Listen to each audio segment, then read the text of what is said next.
Donnez-moi le secret d'un homme, et je vous donnerai son âme. Donnez-moi le secret d'un homme, et je vous donnerai son âme. Proverbe vénitien ancien. Permettez-moi d'émettre et de contrôler la monnaie d'une nation, et peu m'importe qui fait ses lois.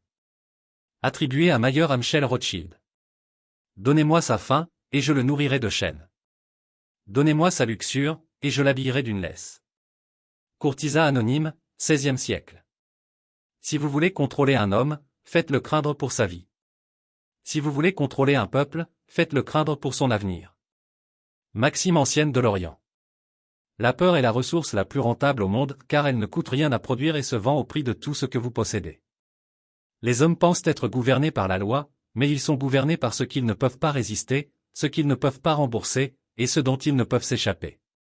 Inscription dans un registre vénitien non marqué, 1524. Les hommes sont poussés par deux impulsions principales, soit par l'amour, soit par la peur. Nicolas Machiavel. Machiavel lui-même, conseiller des impitoyables Médicis, comprenait que l'argent fait tourner les roues du monde plus sûrement que les armées. Permettez-moi d'émettre et de contrôler la monnaie d'une nation, plaisanta Mayer Amschel Rothschild des siècles plus tard, et peu m'importe qui fait ses lois. Aujourd'hui, le théâtre de la peur est plus subtil mais tout aussi efficace. La guerre contre le terrorisme est un drame perpétuel sans fin ni ennemi clair, maintenant des milliards d'individus dans un état d'obéissance anxieuse. Pandémie, crise climatique, cybermenaces, ces urgences fabriquées ou amplifiées justifient un contrôle sans précédent sur la vie quotidienne. Machiavel admirerait cela, pourquoi tuer vos ennemis directement quand vous pouvez leur faire craindre de respirer librement? La peur fait taire la rébellion, masque la corruption, et vend la liberté au prix de la sécurité. Le public, bombardé de récits fondés sur la peur, se montre prêt à céder ses libertés en échange de la sécurité, une transaction biaisée dès l'origine.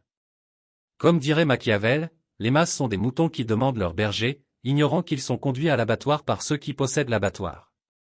Ils acclament leur héros, huent leurs méchants, applaudissent la pièce pendant que les architectes de la pyramide tirent les ficelles.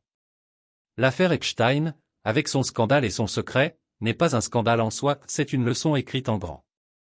Elle expose la première clé du contrôle, mais seul un fou croirait qu'elle agit seule. Pour comprendre le pouvoir, il faut voir au-delà des gros titres, au-delà des marionnettes et de leurs spectacles scriptés.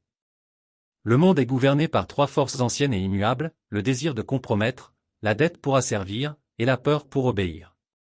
Elles nous aveuglent depuis des siècles, cachées derrière la religion, la politique, les guerres et les crises.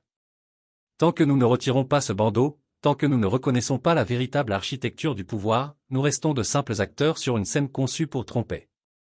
Et le spectacle continue jusqu'à ce que le public se réveille ou que la pyramide s'effondre enfin. Le secret du pouvoir n'est pas la force, mais le savoir et les secrets qui le lient. Agent d'intelligence anonyme. Peur, crise fabriquée comme moyen de contrôle.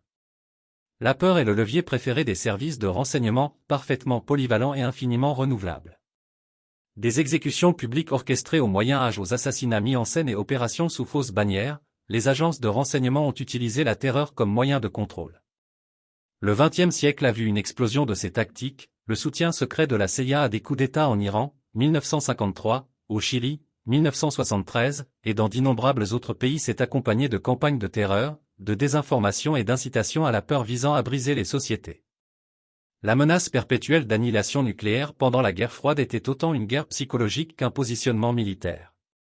Au XXIe siècle, la guerre contre le terrorisme est devenue la grande scène où la peur est déployée comme arme politique et sociale, les agences de renseignement orchestrant ou exploitant des événements pour maintenir le contrôle et justifier l'expansion de la surveillance et des budgets militaires. Les réponses aux pandémies, les récits sur les cybermenaces et les cycles de panique économique jouent des rôles similaires maintenant les populations dociles sous couvert de protection. Conclusion, la leçon de l'histoire.